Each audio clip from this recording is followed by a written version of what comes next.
stand firm and you will save yourselves. லூக்கா 21:19.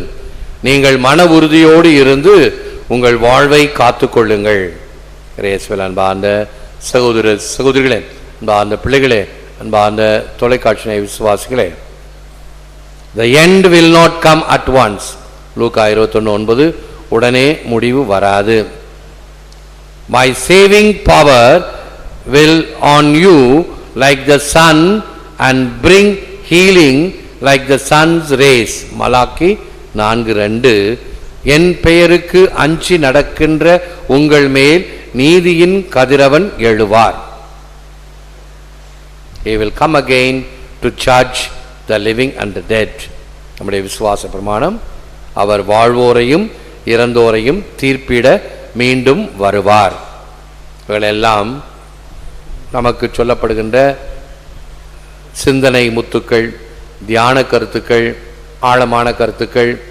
இதெல்லாம் எங்கள் மண்டையில் நிற்காது அப்படின்றீங்களா? இப்போ 2 வார்த்தை மட்டும் சொல்கிறேன், அதை மட்டும் மண்டையில் வச்சுக்கோங்க. இம்மையும் நீ மறுமையும் நீ. இம்மையும் நீ மறுமையும் நீ. இந்த உலகத்தில் நீதான் எங்கள் ஆண்டவர், மறு உலகத்திலும் நீதான் ஆண்டவர். இந்த கருத்தை மட்டும் இன்றைய வாசக வழிபாட்டில் மையமாக வைத்திருப்போம். பிள்ளைகளுக்கும் மறைக்கல்வி வகுப்புகளிலே அதை எழுதி வைத்திருக்கிறோம் 5 இடங்களிலே. ஆகவே ஒவ்வொரு வாரமும் இந்த கருத்துக்களை உட்புகுத்திக் கொள்வோம். சில ஆழமான கருத்துக்களாக இருக்கும், ஆங்கிலத்தில் இருக்கும், பைபிள் மேற்கோள்களாக இருக்கும். இவையெல்லாம் பலருக்கும், பலவிதப்பட்ட மக்கள் இந்த மறையுரையை கேட்கின்றார்கள். படித்தவர்கள், படிக்காதவர்கள், இந்துக்கள், நல்ல அறிவாளிகள், டாக்டர்ஸ், டாக்டரேட் படித்தவங்க. டெல்லியில் எனக்கு ஒரு ஃபேன் இருக்கிறார். அவர் மிகப்பெரிய அவருடைய பிரதமருடைய அந்த சயின்டிஃபிக் கமிஷன் அதில் ஒரு ஹெட்டாக இருக்கிறார், சுப்பிரமணியன் என்று சொல்லி. அவர் வாரம் வாரம் இந்த மறையுரைகளை கவனிக்கின்றார். அவங்களுக்கெல்லாம் இந்த ஆழமான மறையுரை போக வேண்டும் அல்லவா? அவங்களுக்கு இந்த கருத்துக்கள். சாதாரண மக்களுக்கு இம்மையும் நீ மறுமையும் நீ, அந்த கதைகள் எல்லாம். அப்போ நான் அந்த ஃபாதர்கிட்ட பேசிகிட்டு இருக்கும்போது, ஃபாதர் சாமிநாதன் இடைக்காட்டூர் முன்னாள் பங்கு தந்தை, ஃபாதர் உங்களை நான் பார்த்ததில்லை, ஆனால் நிறைய கேள்விப்பட்டேன். ஒரு முறை நான் பஸ்ஸில் போயிட்டுருக்கிறேன், எனக்கு பின்னாடி ஒரு 3 பெண்கள் உட்கார்ந்து இன்றைக்கி காலையில் பூசை பார்த்தோம், எஸ்எஸ்டிவியில் பார்த்தோம், அந்த ஃபாதர் கதை சொன்னார், தினம் ஏதாவது கதை சொல்கிறாரு, ரொம்ப நல்லா இருக்குது. இன்றைக்கி இந்த கதை சொன்னார், 2 பேர் 3 பேர் பேசிக்கிட்டே வந்தாங்க. என் காதுபட கேட்டேன், எங்கேயோ எப்பொழுதோ தொலைக்காட்சியில் கேட்டது. ஆக சாதாரண மக்களுக்கும் புலப்படும் வகையாக இந்த கதைகள் அல்லது சம்பவங்கள், இவைகளின் வழியாக ஆண்டவருடைய அருள்வாக்கு வெளிப்பட வேண்டும். அவர் வாழ்வோரையும் இறந்தோரையும் தீர்ப்பிட மீண்டும் வருவார் என்று சொல்லப்பட்டது. நற்செய்தியில எருசலேமுடைய அழிவை பற்றி படிக்க கேட்டோம். கடைசி வாரம், அடுத்த வாரம் கிறிஸ்துராஜா திருநாள், மகிமையான திருவிழா. அவை இன்றைக்கு அந்த எச்சரிக்கையோடு இந்த வழிபாட்டு ஆண்டு முடிவடைகிறது. இந்த எச்சரிக்கையை கவியரசு கண்ணதாசன் தன்னுடைய இயேசு காவியத்தில் இப்படி குறிப்பிடார் பாருங்கள். நான் அடிக்கடி சொல்லுகின்ற வார்த்தைகள் தான். தொலைக்காட்சி பெட்டியிலும் பாருங்கள், மற்றவர்கள் நீங்களும் பார்க்கலாம். கடவுள் வந்த காலத்தையே அறிந்திடாத எருசலேமே, படையெடுத்து பகைவரெல்லாம் தரையின் மட்டம் ஆக்கிடுவார். கல்லின் மீது கல் இல்லாது காலம் உன்னை சீர்குலைக்கும் என்று சொல்லி அந்த நகரை நோக்கி கண் கலங்கி முத்துதிர்த்த எம் இயேசுவே சரணமே உமது திருப்பாதம். எந்த இடத்துல இயேசு சொன்னார் தெரியுமா? அந்த கெத்சமனி தோட்டம், அந்த தோட்டம் இருக்குது, அது அப்படியே உயர்ந்த இடத்துல இருக்குது ஜெருசலேமில். அங்கேருந்து பார்த்தா எருசலேம் தெரியும். ஒரு பள்ளத்தாக்கு ஒன்று, கெதிரோன் பள்ளத்தாக்குன்னு ஒன்று இருக்குது. அந்த பள்ளத்தாக்கை தாண்டோன்னு ஜெருசலேம். அந்த கெதிரோன் பள்ளத்தாக்கில் தான் அந்த பணக்கார யூதர்களெல்லாம் நான் செத்தா என்னை அங்கே கொண்டு புதைங்கன்னு சொல்லுவாங்களாம். அது அப்படியே மோட்சத்துக்கு கொண்டு போகிற வாசல் என்பது அவருடைய ஐதீகம், நம்பிக்கை. அது நிறைய பேர் பணக்கார யூதர்கள்லாம் செத்தா தன்னுடைய பிள்ளைங்கள்ட்ட சொல்லி வைப்பாங்களாம், உயிர் எழுதி வைப்பாங்க. எவ்வளோ செலவானாலும் பரவாயில்ல, என் சொத்துலேருந்து எடுத்துக்குங்க, என்னுடைய உடலை கொண்டு போய் கெதிரோன் பள்ளத்தாக்கில் அடக்கம் செய்ய வேண்டும். இதெல்லாம் ஐதீகம். அப்போ இயேசு அந்த கெத்சமனி தோட்டத்து மேலே இருந்து எருசலேமை பார்க்குறார். எருசலேம் அழகாக இருக்கு. இந்த எருசலேம் ஆலயம் அப்படியே தங்க ஓடுகளால் வேயப்பட்டது. தங்க ஓடுகளால் வேயப்பட்டதுனால என்ன செய்வாங்க தெரியுமா? நான் இங்கே வச்சுருந்தேன், அது சாய்ச்சிக்கிட்டு தொங்குது. அந்த டிவி மேலே காக்கா உட்கார கூடாதுன்னு அந்த ஆணியெல்லாம் குத்தி வச்சேன். அது இப்படி தள்ளிக்கிச்சு. இருந்தாலும் பழக்க தோஷத்தில் இப்போ காக்கா உட்கார்றது கிடையாது. அந்த மாதிரி அவங்க அந்த தங்க ஓடுகளின் மீது, கோவிலின் மீது காக்கா உட்காரக்கூடாது, பறவைகள் உட்காரக்கூடாது, தங்க ஆணிகள் கூறு கூறாக இருக்குமா. அப்படி தங்கள் கோவிலை பரிசுத்தமாக பாதுகாத்தார்கள். தங்க ஆணி, தங்க ஓடு, எங்கே பார்த்தாலும் அப்படியே கண்ணை பறிக்கின்ற அளவுக்கு நேர்த்தனை கற்கள். எருசலேம் ஆலயமா எங்கள் பெருமை அப்படின்னு இந்த யூதர்கள் இருந்தாங்க. நான் நிறைய சொல்லுவேன், இந்த பெருமைக்கு எப்படி எல்லாம் அழிந்து போகும் என்பதற்கெல்லாம். இப்போ அதுக்கு நிறைய கருத்துக்கள் இருக்கின்றன பின்னால். ஆகவே இந்த பெருமையானது அடிமட்டமாக தகர்க்கப்படுகிறது. ஏன்? கடவுள் வந்த காலத்தை நீ அறியவில்லை, கடவுளை நீ ஏற்றுக்கொள்ளவில்லை, உதாசீனப்படுத்துகின்றாய். உதாசீனப்படுத்தப்பட்ட நீ கல்லின் மீது கல் இல்லாமல் அழிபடுவாய். எப்ப நடந்துச்சு? 77வது வருஷம். இயேசுசாமி சொன்ன 77வது வருஷம் நெபுக்கத்நேசர் எருசலேமை நோக்கி படையெடுத்து வந்து, அவன் வரல, அவனுடைய தளபதி டைட்டஸ் வந்து எருசலேமை சுற்றி முற்றுகையிட்டுட்டான். முற்றுகையிட்டோன்னே என்னாச்சு? கொஞ்சம் கொஞ்சமாக நெருக்கிட்டு வராங்க. நெருக்கிட்டு வரும்போது இந்த யூதர்களை என்ன பண்ணாங்க? எல்லாம் போய் கோயிலுக்குள்ள பதுங்கிக்கிட்டாங்க. சீக்கியர் கோயிலில் நடப்பட்டது அல்லவா தங்க கோவில். அந்த சீக்கியர்கள்லாம் போய் கோயிலுக்குள்ளார பதுங்கிக்கிட்டாங்க. பதுங்கிட்டு அங்கேருந்து சுடுறான், இராணுவத்தை சுடுறான். இராணுவத்தை சுட்டு அவன் விட்டுருவானா? ஏதோ கோவிலுன்னு மரியாதை கொடுத்தேன், நீ அந்த மரியாதையை காப்பாற்றிக்கல, சொல்கிறா. அதான் ஸ்டார் வார் அப்படின்னு சொல்லி ஆரம்பித்து பொசுக்குன்னு பொசுக்கிற எல்லாம் சேர்த்து போயிட்டான். ஐயோ ஐயோ எங்கள் கோயிலை அவசரப்படுத்திட்டியே, சாவடிச்சிட்டேன்னு சொல்லி ஒரே கூப்பாடு. இன்றைக்கும் அவங்களுக்கு அந்த கூப்பாடு அடங்கலை. அது நம் நாட்டில் நடந்த ஒரு சரி. அங்கே என்ன நடந்துச்சு? எல்லாம் உள்ளார போய் பதுங்கிக்கிட்டு அங்கிருந்து ஈட்டியும் அம்பும் தீப்பந்தத்தையும் தூக்கி போர் வீரர்கள் மேலே போடுறாங்க. பார்த்தா கொஞ்சம் கொஞ்சம் பொறுத்து பார்த்தான், டைட்டஸ் தளபதி முடியல, அவங்க அடங்குற மாதிரி தெரியல. சார்ஜ், ஒரே வார்த்தை தான். என்ன ஆச்சு? எல்லாம் பூந்து உள்ள நொறுக்கி கல்லின் மீது கல் இல்லாமல் இடிபட்டது. எரேமியா ஆகமத்தில் ஒரு வசனம் வரும், உன்னுடைய பெருமைக்குரிய நகரம் அழிக்கப்பட்டு ஏற்கொண்டு உழப்படும். தரைமட்டமாக. பெருமை ஒரு காலத்திலும் உனக்கு பலன் தராது. பழைய பெருமையை பேசிக்கிட்டு இருக்காத. ஆனா அப்படி இருந்தனாக்கும் இப்படி இருந்தனாக்கும். ஒரு சிலர் சொல்லுவாங்க, நான் சின்ன பிள்ளையா இருக்கும்போது கோயிலே கதின்னு சுத்திக்கிட்டு இருப்பேன், இப்ப கோயில் பக்கமே தலையெடுத்து படுகிறேன். அது உனக்கு இப்ப உனக்கு புண்ணியம் தருமா? ஒன்னும் தராது. ஆகவே பழைய பெருமையையோ பழைய சித்தாந்தத்தையோ பேசிக்கொண்டு இருக்காரே. இன்று நீ கடவுளுக்கு என்ன பதில் தருகிறாய், எப்படி இருக்கிறாய் என்பதுதானே தேவை. தவிர நான் அப்படி இருந்தேன் எப்படி இருந்தேன், அந்த காலத்தில் நாங்களாம் இப்படி இருந்தோம். ஒரு பங்குசாமியார் வீடு சந்திக்க போனார். ஆட்டோ கேட்டார், ஐயா உன்னை நான் பூசையிலே பார்த்தது கிடையாது, உங்கள் மனைவியை பார்க்குறேன், உன் பிள்ளைங்கள்லாம் பார்க்குறேன், ஒன்றை பார்க்கறது கிடையாது. ஆமாம் சாமி, நான் பூசைக்கு வர்றது கிடையாது. ஏன்யா? இந்த காலத்தில் பக்தியெல்லாம் குறைஞ்சி போச்சு சாமி. எப்படியா பக்தியெல்லாம் குறைஞ்சி போச்சு? நாங்கள்லாம் சின்ன பிள்ளையா இருக்கும்போது போய் மண்டிக்கிட்டு நாக்கில் நன்மை வாங்குவோம். இப்போ எல்லாம் வந்து ஜவுடாலாம் வந்து நின்றுக்கிட்டே நன்மை வாங்கிட்டு போகிறாங்க. 10வது சில பேர் கையில் வாங்கிட்டு போகிறாங்க. பக்தியெல்லாம் குறைஞ்சி போச்சு, அதனால் நான் வரதில்லை. ஏயா, அவங்க நன்மை வாங்குறது கையில் வாங்கினா என்ன, நாக்கில் வாங்கினா என்ன, முட்டி போட்டு வாங்கினா என்ன, நின்றுட்டு வாங்கினா என்ன? வாங்குறது ஆண்டவரை. நீ வேணா வந்து பக்தியாக முட்டி போட்டு வாங்க, தரமாட்டேன்னு பங்குசாமியை சொல்ல மாட்டார். சரி, உன்னுடைய பக்தி அப்படிங்கிறது முட்டி போட்டிருக்க உனக்கு நன்மை கொடுப்பார், எழுந்து நிலைன்னு கட்டாயப்படுத்த மாட்டார். நீ அதை விட்டுட்டு கோயிலுக்கே வரனா என்னையா இங்கே அர்த்தம்? நொண்டி குதிரைக்கு சறுக்குனது சாக்காம். இது ஒருத்தர். இன்னொருத்தட்ட போனால், ஏங்க உங்களை ஒன்றும் பூசையிலே காணலாம், ஞாயிற்றுக்கிழமை பூசையை பார்க்க முடியலையே. சாமி, வருஷத்துக்கு ஒரு தடவை நான் வேளாங்கண்ணிக்கு போய் மொட்டை போட்டு வந்துடுவேன்.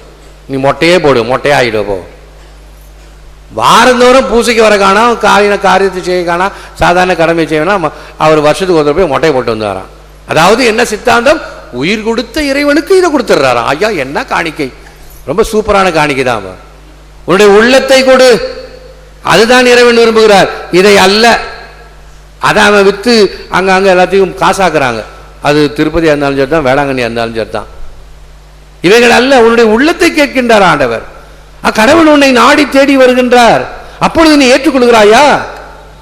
இந்த இத்தனை வழிபாடுகள் நடத்துகிறோமே, அதுக்கெல்லாம் வரியா? இந்த அடுத்த வாரம் கிறிஸ்துராஜா திருநாள் சொல்றோம். கிறிஸ்துராஜா திருநாள் ஞாயிற்றுக்கிழமை சிறப்பிக்கின்றோம். பிள்ளைகளை எல்லாம் அறிவிப்பில் சொல்லுவேன், மலர் எடுத்துட்டு வாங்க.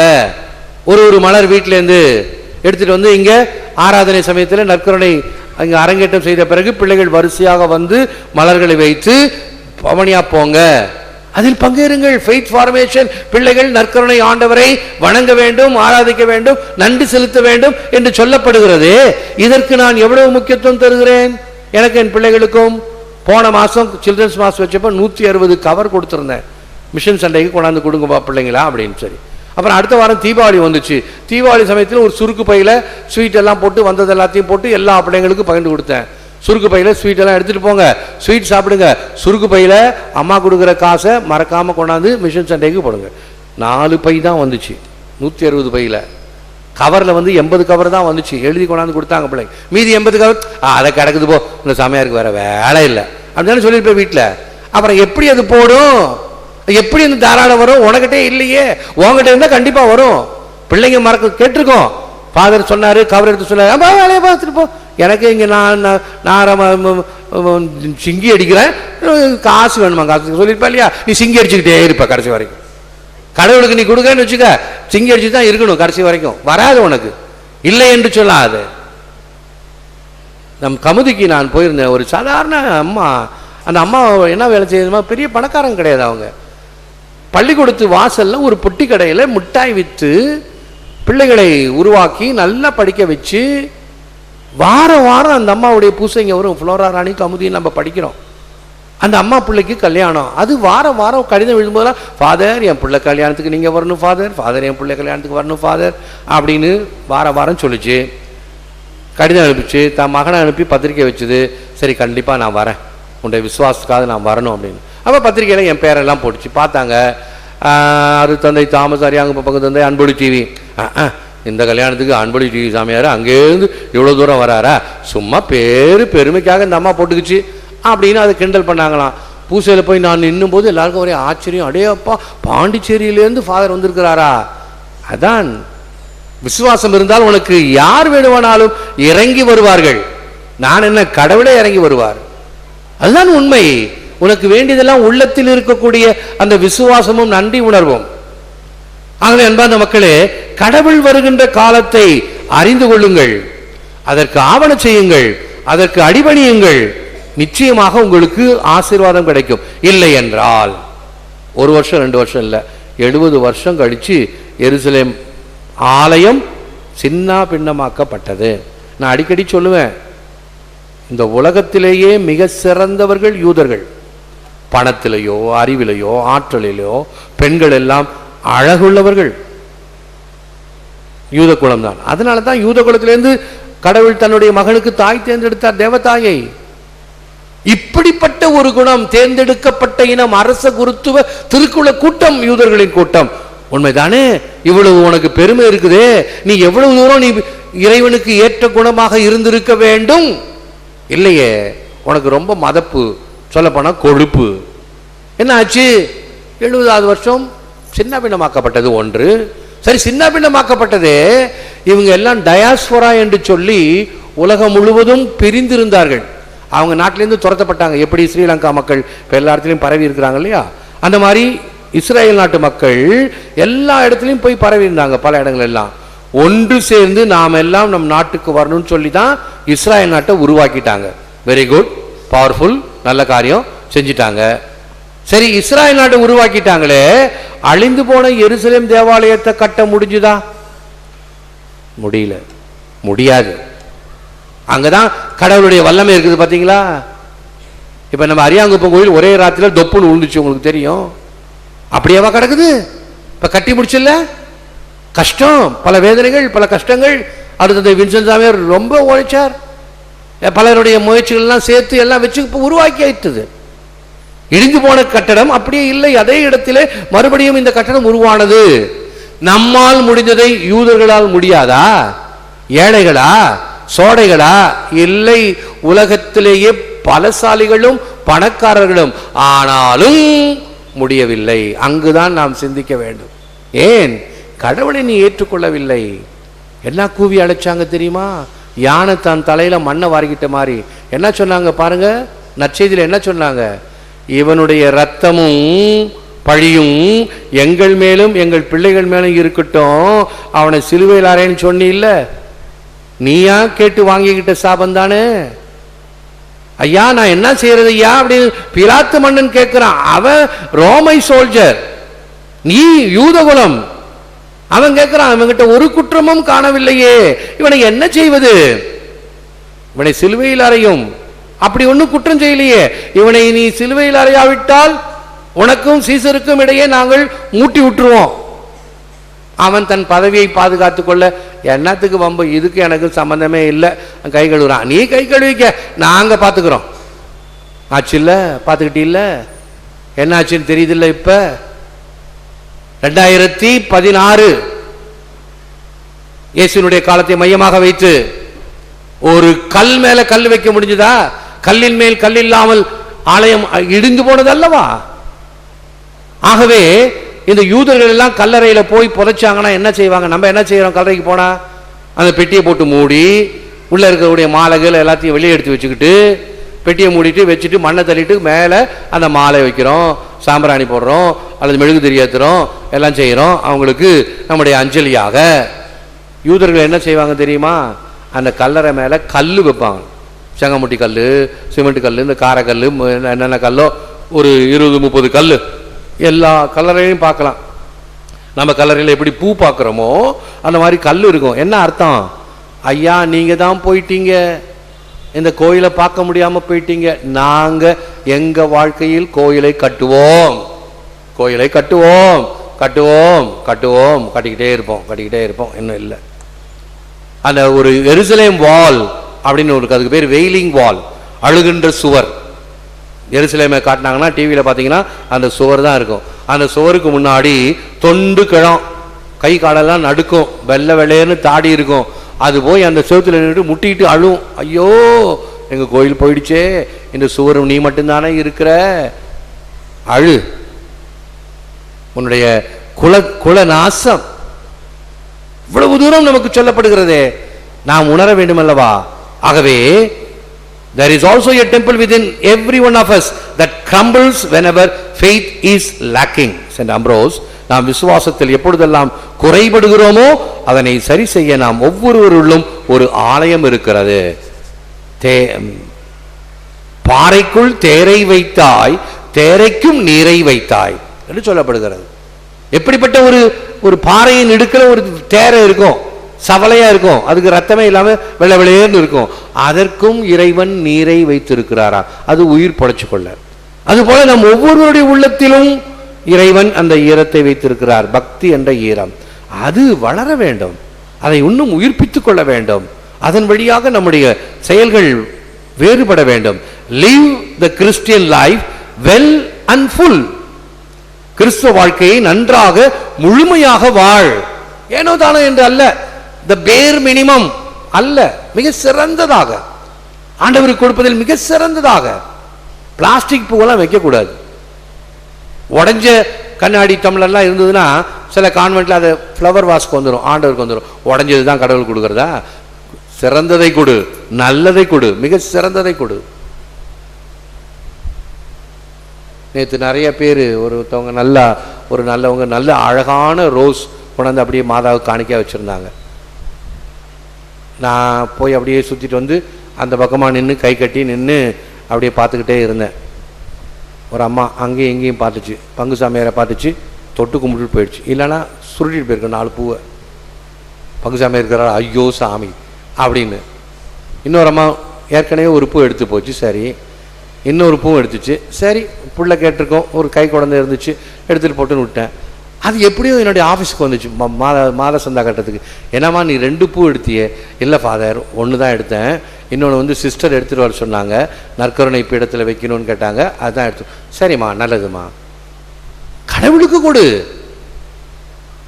இப்படி நீ தாராளமாக இருக்க வேண்டுமே தவிர சாமி சொத்து ஆளுக்கு ஒரு கொத்து எடு சுருட்டு, அங்கேயும் சரி இங்கேயும் சரி, எங்கே வேணாலும் சுருட்டுறது தான் இப்போ உலகமாக இருக்குது. அல்ல, உழைக்க மனம் கொண்டோர் தான் வாழ்க்கை மீது கவனம் கொள்வர். attention to life, வாழ்க்கையில் ஈடுபாடு கொள்வர். engage in life, வாழ்க்கை சுவைக்க முயல்வர். enjoy life. நம்முடைய வாழ்க்கையானது வாழ்வதற்காக இறைவன் கொடுத்திருக்கிறார். ஆகவே நான் பல திருமண திருப்பலிகளில் பூச வைக்கும் பொழுது இப்படி சொல்வேன், புத்திசாலி புருஷனுக்கும் சாதாரண புருஷனுக்கும் என்ன வித்தியாசம்? ரெண்டு பேரும் புருஷன் தான். புருஷனுக்கும் பொண்டாட்டிக்கும் சண்டை வருது. சண்டையில் எப்படி அவங்க அதை சமாளிப்பார்கள்? சாதாரண புருஷன் என்ன செய்வான்? இவ கத்துனா இவனும் கத்துவான், ரெண்டு பேரும் கத்துவாங்க. கத்து ரொம்ப ஆகி போய் சத்தான் அப்படின்னு இவனும் போவான், இவனும் ஆளுக்கு ஒரு 4 நாள் பேச மாட்டாங்க. இது சாதாரண புருஷன். புத்திசாலி புருஷன் என்ன தெரியுமா செய்வான்? பொண்டாட்டி கத்தும் பொழுது அதை அப்படியே ஃபியூஸ் பண்ணிவிடுவான். எப்படின்னா, ஏண்டி நீ கோபமாக இருக்கும்போது என்ன அழகாக இருக்குது தெரியுமா? அட போவாங்க அத்தா அப்படின்னு போயிடும். அவ்வளோதான், கோபம் போன இடமே தெரியாது. இது புத்திசாலி புருஷன். வாழ்க்கை என்பது மகிழ்ச்சியாக வாழ, ஒருத்தர் கடிச்சுக்கிட்டு இல்லை, சண்டை போட்டுக்கிட்டு இல்லை. எனக்கு சில குடும்பங்கள் தெரியும், கணவனும் மனைவியும் 16 வருஷம் பேசாமல் இருக்கின்ற தம்பதியர்கள். கம்யூனிகேஷன் எப்படி? பையன் வழியாதான். பையன் சொல்லுவாங்க, டாய் உங்க அப்பாட்ட சொல்றா, அம்மா இவர் சொல்ல, டாய் உங்க அம்மாட்ட சொல்றா. இவர் தான் மீன்ஸ் ஆஃப் கம்யூனிகேஷன். அவங்க 2 பேரும் பேச மாட்டாங்க. நம்ம கத்தோலிக்க குடும்பம் நல்ல குடும்பம், பக்தியுள்ள குடும்பம் தான். ஆனாலும் ஒரு வீம்பு, 2 பேருக்கும் சண்டை. நாங்கள் ஏன் பேசாம பேசுனா தான் சாமி சண்டை வருது, பேசாம இருந்தா மோட்சத்தை காண்கிறேன் வீட்டில். சரி கண்டுக்கப்போ, வேற வழி என்ன பண்றது? கிட்டாதாயின் வெட்டன மர அப்படின்ற மாதிரி பேசினா சண்டை வருது. ஆகவே பேசுறது இல்லை பல சமயங்களில் அப்படி குடும்பங்களிலே. ஆகவே எப்படி இருக்க வேண்டும்? கள்ளும் சூதும் காமமும் இன்றியே, கள்ளும் சூதும் காமமும் இன்றியே. வார்த்தைகள் உங்களுக்கு புரிய நினைக்கிறேன்.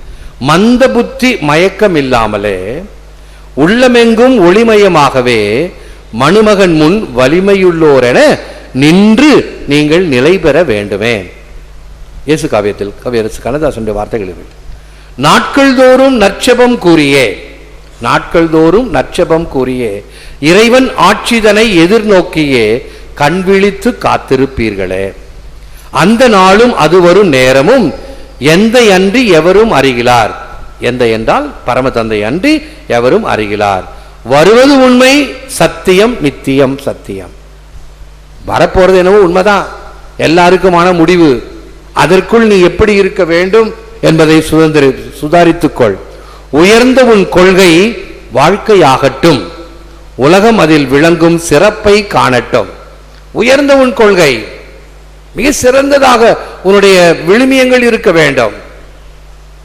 நான் தனிப்பட்ட வகையில் ஒளியேற்றுவேன், நான் தனிப்பட்ட வகையில் கிறிஸ்துவை வாழ்ந்து காட்டுவேன், நான் தனிப்பட்ட வகையில் சான்று பகர்வேன்.